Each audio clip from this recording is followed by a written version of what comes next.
జనవరి నెల వచ్చేసింది. అయినా రామాపురంలో ఉదయం పొగమంచు ఇంకా కురుస్తుంది. కాని అనామిక ఆ మంచుని పట్టించుకోకుండా పొద్దున్నే లేచి ఇంట్లో పనులన్నీ చేస్తుంది. అనామిక పేద ఇంటి నుంచి వచ్చి ఇంటి బాధ్యతలన్నీ తన భుజాన వేసుకుంది. పట్నం నుంచి వచ్చిన తోటి కోడళ్ళు అవని, అంజలి మాత్రం ఆ ఇంటి బాధ్యతలేవి తమకి పట్టనట్టు ఇంకా దుప్పటి ముసుగులోనే ఉన్నారు.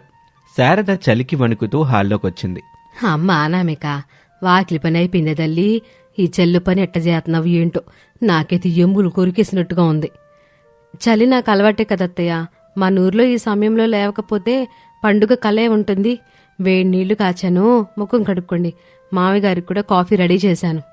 అమ్మా అనామిక, కాఫీ చుక్క నా గొంతులో పడితే గాని నా ప్రాణం లేచిరా తల్లి. శారదా, ఆ చిన్న కోడలు ఇంకా లేవలేదా? రేపు భోగి పండగ పెట్టుకుని ఇలా ఇంట్లో పండ్లన్నీ వదిలేసి గుర్రు పెట్టి నిద్రపోతాయట్టా? వాళ్ళు ధనవంతులు బిడ్డలు కదండి. పట్నంలో 9 గంటలకు లేవడం వాళ్ళకి అలవాటు.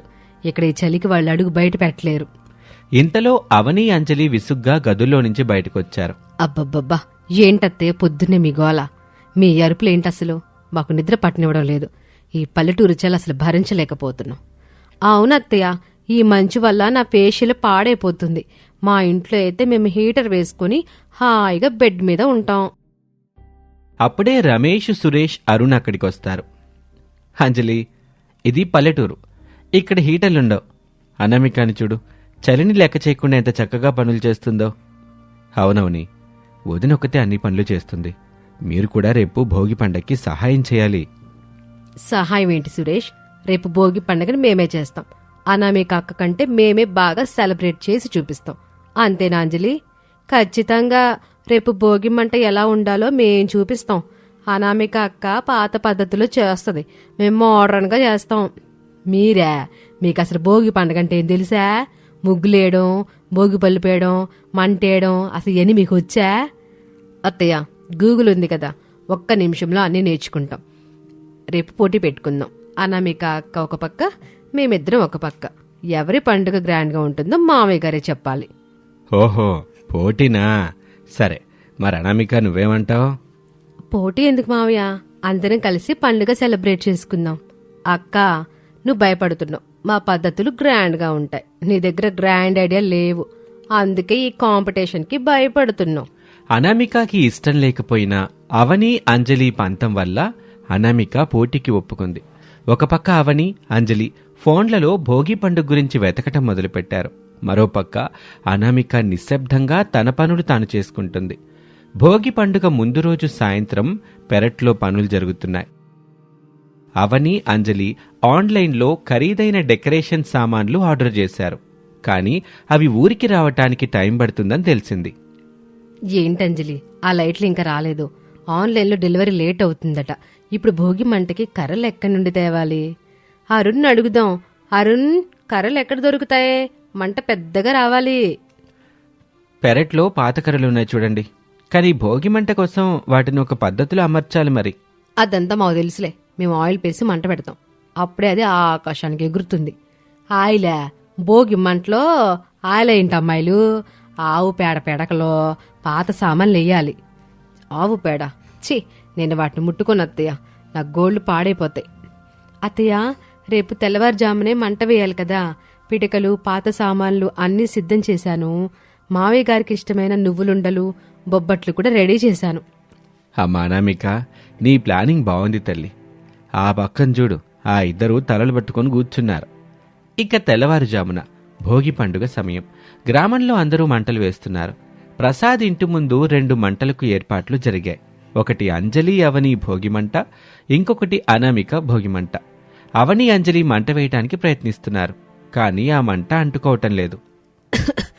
అంజలి, అబ్బబ్బా, ఏంటి పొగ? కళ్ళు మండిపోతున్నాయి. నువ్వు ఈ కర్రల్ని సరిగ్గా పెట్టలేదా? నిన్ను ఫోన్లో చూసినట్టే కట్టెలు అమర్చి మంట పెట్టానవని, కానీ ఈ కర్రలు అంటుకోవట్లేదు. సురేషు, రా, వచ్చి సహాయం చెయ్యి. మీకు ఆ మంట పెట్టడం రాదని ముందే చెప్పానుగా. అదిగో అనామిక వదిని చూడండి, మంట ఎలా పెడుతుందో, ఎంత చక్కగా వెలుగుతుందో. అనామిక పెట్టిన మంట పెద్దగా వెలుగుతుంది, చుట్టూ వెచ్చదనం పరుచుకుంది. చూశారమ్మా, అనామిక పెట్టిన మంటలో ఆత్మీయత ఉంది. మీ మంటలో కేవలం పొగ మాత్రమే ఉంది. ఇక్కడ అనామిక గెలిచినట్టే. అప్పుడే అయిపోలేదు మావయ్య. ఇంకా భోగి పళ్ళు పోయించుకునేటప్పుడు చూడండి మా దర్పం ఏంటో. మేము సిటీ నుంచి తెచ్చిన చాక్లెట్స్, గోల్డ్ కాయిన్స్తో భోగి పళ్ళు పోయించుకుంటాం. భోగి పళ్ళంటే పిల్లలకు పోసేయి. అయినా మన ఇంట్లో పిల్లలు లేకపోయినా సాంప్రదాయం ప్రకారం మీకు మేము పోతాం. కానీ చాక్లెట్లు ఏంటవని రేగుపళ్ళు, చిల్లర నాణ్యాలు, పూలు వాడాలి గాని. అత్తయ్య, పాతకాలం ముచ్చట్లు ఆపండి. గ్రాండ్గా ఉండాలంటే ఖరీదైనవి వాడాలి. ఇక భోగిపళ్ళ వేడుక. అందరూ హాల్లో కూర్చున్నారు. సరే, ఇంక మొదలు పెట్టండి. అత్తయ్య, ఇవి బెల్జియం చాక్లెట్స్. అవును, అవి చాలా రుచిగా ఉంటాయి. అమ్మా, ఇవి తల మీద పడితే నొప్పి అత్తయ్య అమ్మా. ఇవి భోగిబళ్ళు కాదు, చాక్లెట్ల వర్షంలాగుంటది. ఇక ఆ తర్వాత అనామిక వంతొచ్చింది. శారదా ప్రసాద్ అనామిక తెచ్చిన రేగుపళ్ళు పోస్తుంటే అనామిక చాలా పద్ధతిగా మంత్రం చదువుతూ ఉంటుంది. భోగి పళ్ళంటే ఎట్టా ఉండాలి. ఆ రేగుపళ్ళ వాసన, ఆ పూల స్పర్శ, ఇదే అసలైన పండగంటే. అవును అమ్మా అనామిక, నువ్వు మళ్ళీ గెలిచావు తల్లి. చూసావా అంజలి, వీళ్ళకి మనం రిచ్నెస్ అర్థం కావట్లేదు. ఆ తక్కువ రేటు రేగుపళ్ళనే వీళ్ళకి ఆనందంలా కనిపిస్తోంది. అవునవని, మన వంటలతో వీళ్ళకి బుద్ధి చెప్దాం పదా. ఇక వంటల సమయం వచ్చింది. అనామిక కిచెన్లో బొబ్బట్లు, పులిహోర, గారెలు వేగంగా చేస్తుంది. అవని, అంజలి యూట్యూబ్ చూస్తూ పిజ్జా, పాస్తా వంటివి చెయ్యాలని డిసైడ్ అయ్యారు. కానీ వంటింట్లో అంజలికి చిన్న గాయం కూడా అయింది. అమ్మో, ఈ వంటలు నా వల్ల కాదు. నా పాస్తా కూడా మాడిపోయింది. ఏంటి ఊరి గ్యాస్ స్టవ్లు సరిగ్గా పనిచేయో. అయ్యో అంజలి, గాయమైంది కదా, నేను కట్టు కడతాను, నువ్వు కంగారు పడుకో. వద్దక్క, నువ్వు గెలుద్దామని ప్లాన్ చేస్తున్నావు. మా వంటలు మేము చేసుకుంటాం, నువ్వు నీ పనులు చూసుకో. ఏంటి ఆ పోగరో, ఇది సాయం చేయడానికి తట్ట అంటారేంటి? పర్వాలేదులే అత్తయ్య, వాళ్ళు కష్టపడుతున్నారు కదా, ఆవేశంలో ఏదో అన్నారు. సరే, నిన్న వంటలు పూర్తి చేస్తాను. ఇక భోజనాల సమయం వచ్చింది. టేబుల్ మీద అనామిక చేసిన సాంప్రదాయ వంటలున్నాయి. మరోపక్క అవని, అంజలి చేసిన పాస్తా, కేకు ఉన్నాయి. ప్రసాద్ ఆ వంటల్ని రుచి చూస్తూ, అబ్బబ్బబ్బా, ఏంటమ్మా అవని ఇది పాస్తానా లేక రబ్బరా? ఇది తింటే నాకు పనునొప్పి ఖాయం. అనామిక, నీ బొబ్బట్లు మాత్రం అద్భుతం తల్లి. ఏం రుచి. ఈ వంటల పోటీలో కూడా అనామికనే గెలిచింది. అవును, ఈ పోటీలో అనామికే విజేత. అవని, అంజలి, మీ దగ్గర డబ్బు ఉండొచ్చు కానీ సంస్కారం, సాంప్రదాయం మీద అవగాహన మాత్రం అనామిక దగ్గరే ఉన్నాయి. అత్తయ్య, మీరెప్పుడు తననే సపోర్ట్ చేస్తారు. మేమెంత కష్టపడినా మీకు కనిపించదు. అవును, మాకిక్కడ వాల్యూ లేదు. అవని, అంజలి కోపంగా తమ గదుల్లోకి వెళ్లారు. పండుగ రోజు ఇలా గొడవపడ్డం అనామికకు చాలా బాధేసింది. ఇక రాత్రి సమయం. ప్రసాద్, శారద హాల్లో కూర్చుని మాట్లాడుకుంటున్నారు. అప్పుడే అనామిక వాళ్ల దగ్గరికి వెళ్లి, అత్తయ్యగారు, మావయ్య గారు, ఒక చిన్న మాట. ఏంటో చెప్పమ్మా. ఈ పోటీలో నేను గెలవలేదు, అవని, అంజలి గెలిచారని వాళ్ళకి చెప్పండి. అదేంటి అనామిక, అందరికి తెలుసుగా నువ్వు చేసిన పనులు ఎంత బాగున్నాయో. అది పద్ధతి ప్రకారం ఉందత్తయ్య, కానీ వాళ్ళు కొత్తగా ఏదో చేయాలని ఆశపడ్డారు. వాళ్ళ ఉత్సాహం ముందు నా అనుభవం చిన్నది. మీరు వాళ్ళని అలా తిట్టడం వల్ల వాళ్ళ మనసు గాయపడింది. పండుగంటే అందరూ సంతోషంగా ఉండాలి కదా. నేను ఒకటి అడుగుతాను, చేస్తారా? ఏంటమ్మా అది? వాళ్ళ గదుల్లోకి వెళ్లి వాళ్ళ వంటలే బాగున్నాయని, వాళ్లే గెలిచారని చెప్పండి. వాళ్ళు సంతోషంగా ఉంటేనే పండుగకి కలొస్తుంది. అనామిక, నీ మనసు ఎంత గొప్పదమ్మా. వాళ్ళు నిన్నన్ని మాటలన్నా కూడా నువ్వు వాళ్ళ సంతోషం కోసమే ఆలోచిస్తున్నావు. నిజంగా నువ్వు మా ఇంటి మహాలక్ష్మి తల్లి. సర్లే, నువ్వు కోరుకున్నట్టే చేద్దాం. ప్రసాదు, శారద అవని మరియు అంజలి దగ్గరికి వెళ్తారు. అమ్మాయిలు, బయటికి రండి. మేమో తప్పు చేశాం. ఏం తప్పు మావయ్య? ఇందాక ఆకలి మీద ఉండటం వల్ల సరిగ్గా రుచుండలేదు గాని ఇప్పుడు మళ్ళీ మీ పాస్తా తిన్నానమ్మా. అది విదేశీ రుచి కదా, మాకు వెంటనే అర్థం కాల. కాని ఇప్పుడు తెలిసింది, అందులో మంచి రుచుందమ్మా. ఈ పోటీలో మీరే గెలిచారు. అవునవనే, అనామిక కూడా అందే. అత్తయ్య, ఆ పాస్తా ముందు నా బొబ్బట్లు ఎందుకు పనికొత్తాయి అని. తను ఓటమిని ఒప్పుకుందమ్మా. మీరే విజేతలు. ఏంటి, అనామిక అక్క అలా అందా? నిజంగా అక్క ఓడిపోయినని ఒప్పుకుందా? కానీ మాకు తెలుసు మా వంటలు ఎంత దారుణంగా ఉన్నాయో. అక్క, మమ్మల్ని క్షమించు. మామయ్య గారు వచ్చి నువ్వు ఓడిపోయావని చెప్పారు. కానీ మాకు తెలుసు నువ్వు మా కోసం కావాలని ఓడిపోయావని. అవునక్క, మీ కిచెన్లో ఇబ్బంది పడుతుంటే నువ్వు సాయం చేయడానికి వచ్చావు. కానీ మేము నిన్ను అవమానించాం.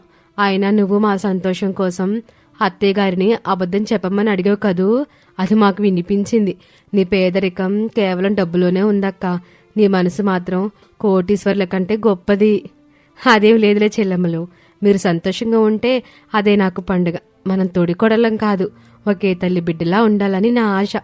క్షమించక్క, రేపటి సంక్రాంతి పండుగని నీ పద్ధతిలోనే మనమందరం కలిసి చేసుకుందాం. అవును, రేపు పొద్దున్నే నేను కూడా లేచి పేడ కల్లాపి జల్లుతాను. కల్లాపి ఎలా చల్లావు నువ్వు నాకు నేర్పించక్కా. అమ్మయ్య, ఇప్పుడు నా ఇల్లు నందనవనం అయ్యింది. చూసావా శారదా, అనామిక ఓటమిలో కూడా విజయం సాధించింది. ఇదే అసలైన భోగి. పాత ఆలోచనలు పోయి కొత్త ప్రేమానురాగాలు పుట్టాయి. హ్యాపీ భోగి అందరికీ. ఇక మరుసటి రోజు ఇంటి ముందు కోడళ్లు కలిసి పెద్ద ముగ్గు వేసి గొబ్బెమ్మలు పెట్టి రంగులు వేశారు. ముగ్గురి ముఖాల్లోనూ చిరునవ్వు ఉంది. రామాపురంలో ఆ రోజు ఒక గొప్ప పాఠంలా నిలిచిపోయింది. పేద ధనిక అనే తేడాలు మంచులాగా కరిగిపోయాయి.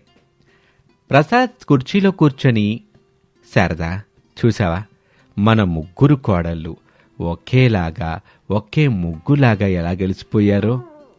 అవునండి, ఈ పండగ మన ఇంటికి నిజమైన వెలుగు తెచ్చింది. మావిగారు, అందరికీ వేడివేడి అరిసెలు పరమాన్నం రెడీ. రండి, అందరం కలిసి భోజనం చేద్దాం. అందరూ కలిసి నవ్వుతూ లోపలికి వెళ్తారు. ఇంటి ముందు ముగ్గురు కోడళ్ళు కలిసి వేసిన ఆ ముగ్గు ఆ కుటుంబం ఐకమత్యానికి సాక్షిగా మెరుస్తూ ఉంటుంది. ఇది ఇవాల్టి కథ. మరొక ఆసక్తికర కథలో మళ్ళీ కలుద్దాం. అందరికీ సంక్రాంతి శుభాకాంక్షలు. ఏమో ఈ శారదా, కాలనీ అమ్మలక్కలొచ్చారు. నువ్వింట్లో ఉన్నావని చెప్పనా, లేవని చెప్పి పంపించనా అంటూ అద్దం ముందు నిలబడి రెడీ అవుతున్న శారదా దగ్గరికి వచ్చాడు భర్త ప్రసాద్. ఏం పని మీద వచ్చారో కనుక్కున్నారా? లేదు శారదా, ఇప్పుడెళ్ళి కనుక్కొనొస్తాను అని ప్రసాద్ ఇంటి బయట నిలబడి ఉన్న ముగ్గురు ఆడాల దగ్గరికి వచ్చాడు. అన్నయ్య గారు, శారద ఏం చేస్తుంది? శారద ఏం చేస్తుందో మీకు చెప్పొద్దని నాకు చెప్పింది. అందుకే నేను మీకు ఏమీ చెప్పను. కాకపోతే శారద మీరెందుకొచ్చారో తెలుసుకొని రమ్మని పంపింది. ఇప్పుడు చెప్పండి, మీరంతా మా శారద కోసం ఎందుకొచ్చారు? ఏం కావాలేంటి? అన్నయ్య గారు, మేము ఆడవాళ్ల విషయాలు మాట్లాడుకుందామని వచ్చాం. ఇదే విషయాన్ని శారదకి చెప్పి బయటికి రమ్మని చెప్పండి. వెళ్ళండి. ఓహో, ఆడాల విషయాలా? సర్లే చెల్లెమ్మ, ఇప్పుడే నేను వెళ్ళి శారదకి చెప్తానులే. శారద వచ్చే వరకు మీరంతా ఇక్కడే ఉండండి అని ప్రసాదు శారద దగ్గరికి వెళ్ళాడు. ఏ విషయం మీద వచ్చారో మీకు చెప్పారా? ఏదో ఆడాల విషయమని సుమిత్ర చెప్పింది. ఓసారి వెళ్ళి కలిసి మాట్లాడొచ్చుగా. మిగతా టైంలో వాళ్ళతో కలిసి పనికి మాలిన కబుర్లు ఎన్నో చెప్తావు. ఇప్పుడు కాలనీ వాళ్ళు వస్తే మేకప్ చేసుకుంటా అద్దం ముందు కూర్చున్నావు. తమరో ఎక్కువ మాట్లాడబాకండి, నేను వెళ్ళి మాట్లాడతాలేండి అని శారద కోడలు అనామిక బెడ్రూంలోకి వచ్చింది. అనామిక అందంగా రెడీ అయ్యి బెడ్ మీద కూర్చొని ఉంటుంది. తన ఫ్రెండ్ మాలినితో ఫోన్ మాట్లాడుతూ ఉంటుంది. నాకు మాత్రం ఏం తెలుసు చెప్పవే. నేను అత్తయ్య రెడీ అయ్యాము. దుమ్ము ధూళి పడకుండా గొడుగులు పట్టుకుని రోడ్డు మీద నడుచుకుంటూ షాపులను చూస్తుంటున్నాం. ఏ షాప్ దగ్గర December 31 సేల్ కనిపిస్తుందో ఆ షాప్లోకి వెళ్ళిపోయి నచ్చింది తీసుకుని వద్దామని అనుకున్నాం. వీలైతే నువ్వు కూడా వచ్చే అని చెబుతూ అక్కడికొచ్చిన అత్తగారు శారద వైపు చూసింది. మాట్లాడింది చాలు కోళ్ళ. కాలనీ ఆడవాళ్లు మన ఇంటికి వచ్చారని మీ మావయ్య చెప్పాడు. పద, ఇల్లు వాళ్ళతో మాట్లాడదాం. మాల్ని, నేను మళ్ళీ ఫోన్ చేస్తానులే.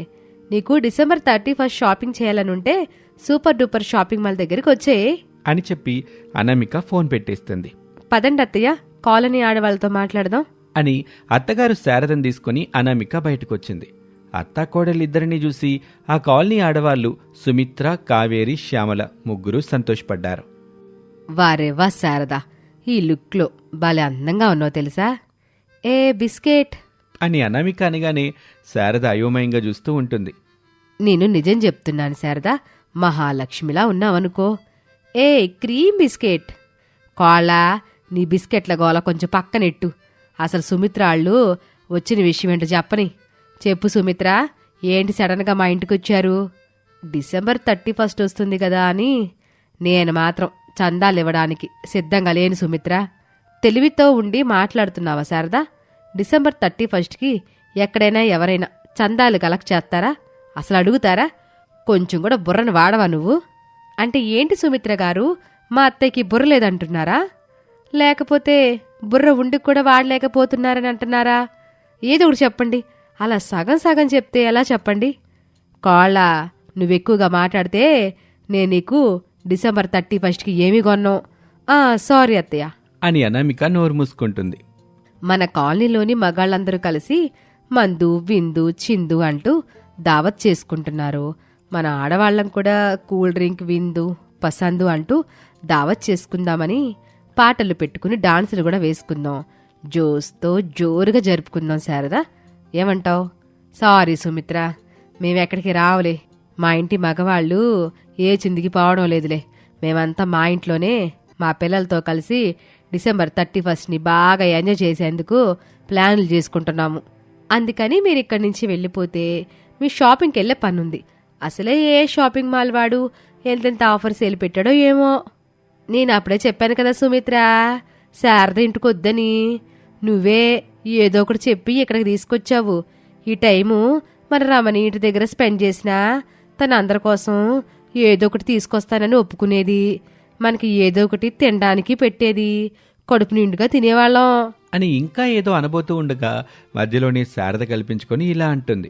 నా గురించి అంతలా తెలిసినప్పుడు నా ఇంటికి ఎందుకు వచ్చారు? వెళ్ళండి, ఆ రమణి ఇంటికి వెళ్ళండి. అయినా ఇదెక్కడ దిక్కుమాలిన డిసెంబర్ 31 పార్టీ? మగవాళ్ళు మందు చిందు, ఆడవాళ్ళు కూల్ డ్రింక్ పసందు. మరి పిల్లలు, మరి ఇంట్లో ఉండే పెద్దవాళ్ళు ఏమైపోతారని వాళ్ళ గురించి ఆలోచన కూడా ఉండాలి కదా కోళ్ళ. మా అత్తయ్య చెప్పిన దాంట్లో తప్పులేదు. ఇక వెళ్ళండి. మేం మాత్రం మా కుటుంబంతో డిసెంబర్ 31ని సెలబ్రేషన్ చేసుకుంటున్నాం. అది కాదు శారదా, నేను వీళ్ళని ఎంతో బ్రతిమలాడి ఒప్పించి తీసుకొచ్చాను. నువ్వు డిసెంబర్ 31 పార్టీకి రాలేకపోయినా పర్వాలేదు, ఏదో ఒకటి స్పాన్సర్ చేస్తావని చెప్పు శారదా. మిగతా వాళ్ళు కూడా ఒక జోష్ వస్తుంది కదా. ఒకసారి ఆలోచించు. ఇందులో అంతలా ఆలోచించేది ఏమీ లేదు సుమిత్ర గారు. ఇక మీరు వెళ్ళొచ్చు. నేను మా అత్తయ్య షాపింగ్కి వెళ్లే పనుంది. వెళ్ళండి వెళ్ళండి అని అత్తాకోడలిద్దరూ చెప్పడంతో ఆ వచ్చిన ముగ్గురు శ్యామల, సుమిత్ర, కావేరి అక్కడి నుంచి అత్తాకోడలిద్దరినీ తిట్టుకుంటూ వెళ్ళిపోతారు. అత్తయ్య పదండి, పిల్లలు స్కూల్ నుంచి వచ్చేలోపు మనం షాపింగ్ పూర్తి చేసుకుని రావాలి.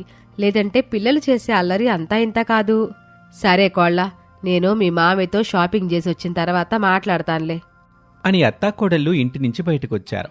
చెరొక చిన్న గొడుగుని పెట్టుకొని అలా సరదాగా మాట్లాడుకుంటూ రోడ్డు మీద నడుచుకుంటూ కనిపిస్తున్న షాపింగ్ మాల్ని చూస్తూ ఉంటారు. ఒక్కొక్క షాపింగ్ మాల్ దగ్గర ఒక్కొక్క విధంగా డిసెంబర్ 31 సేల్ ఆఫర్స్ కనిపిస్తూ ఉంటాయి వాళ్ళిద్దరికి. అవన్నీ చూస్తూ ఈ అత్తాకోడలిద్దరూ మురిసిపోతూ ఉంటారు. బట్టల షాప్లోకి వెళ్ళి వాళ్లకు నచ్చిన బట్టలు తీసుకున్నారు. చెప్పుల షాప్లోకి వెళ్ళి నచ్చిన చెప్పుల్ని తీసుకున్నారు. ఇక గాజుల షాప్కి వెళ్ళి వాళ్ళకెంతో ఇష్టమైన గాజుల్ని కొనుక్కున్నారు. దాదాపుగా ఈ అత్తాకోడలిద్దరూ అలా మాట్లాడుకుంటూ 2 గంటలకు పైగా రోడ్డు మీద తిరుగుతూనే నచ్చిన షాపింగ్ మొత్తం చేసేసి మధ్యాహ్నం 3 గంటల సమయంలో ఇంటికి తిరిగి వచ్చారు. తీసుకొచ్చిన కవర్స్ని హాల్లోనే సోఫాలో వేసి నీరసంగా సోఫాల్లో కూలబడ్డారు. కోళ్ళ, వెళ్ళి కూల్ వాటర్ తీసుకురావే. ఇప్పుడు నా వల్ల కాదత్తయ్య. నడిచి నడిచి నా కాళ్ళు కూడా లాగుతున్నాయి. ఏమాత్రం ఓపిక లేదు, నన్ను మన్నించండి అని అనామిక చెప్తుంటే ప్రసాదు 2 వాటర్ బాటిల్స్ పట్టుకొచ్చి వాళ్ళకిచ్చాడు. అత్తాకోడలు ఆ నీళ్లు తీసుకుని తాగుతూ ఉంటారు. ఏం శారదా, డిసెంబర్ 31కి చేయాల్సిన షాపింగ్ మొత్తం అయిపోయిందా? అయిపోయిందండి. బయట ఒక్కొక్క షాపు దగ్గర ఒక్కొక్క ఆఫర్ ఉంది. భలే అనిపించింది. మీకు, పిల్లలకి, అబ్బాయికి అందరికి సరిపడా బట్టలు, చెప్పులు, గాజులు వచ్చేసాయండి. అయ్యో శారదా, నేను అబ్బాయి గాజులేసుకుంటే బాగోదు, అవి మీరే వేసుకోండి అని చెప్పగానే శారద ముఖం వాడిపోయింది. అనామిక కిలకిలా నవ్వుతుంది. సర్లే, నేనెళ్ళి స్కూల్ నుంచి పిల్లల్ని తీసుకొస్తాను అని చెప్పి ప్రసాద్ ఇంట్లో నుంచి వెళ్ళిపోతాడు. కోళ్ళ, తినటానికి పిల్లల కోసం ఏమైనా జీ ఎళ్ళు. సరే అత్తయ్య, మీరు కాస్త వీటిని లోపల పెట్టండి. పిల్లలకి ఆయనకి సర్ప్రైజ్ ఇద్దాం. అప్పుడు వాళ్ళు చాలా సంతోషపడతారు కదా. అలాగే లేవే, నేను ఖాళీగా ఉండడం నువ్వు చూడలేవు కదా.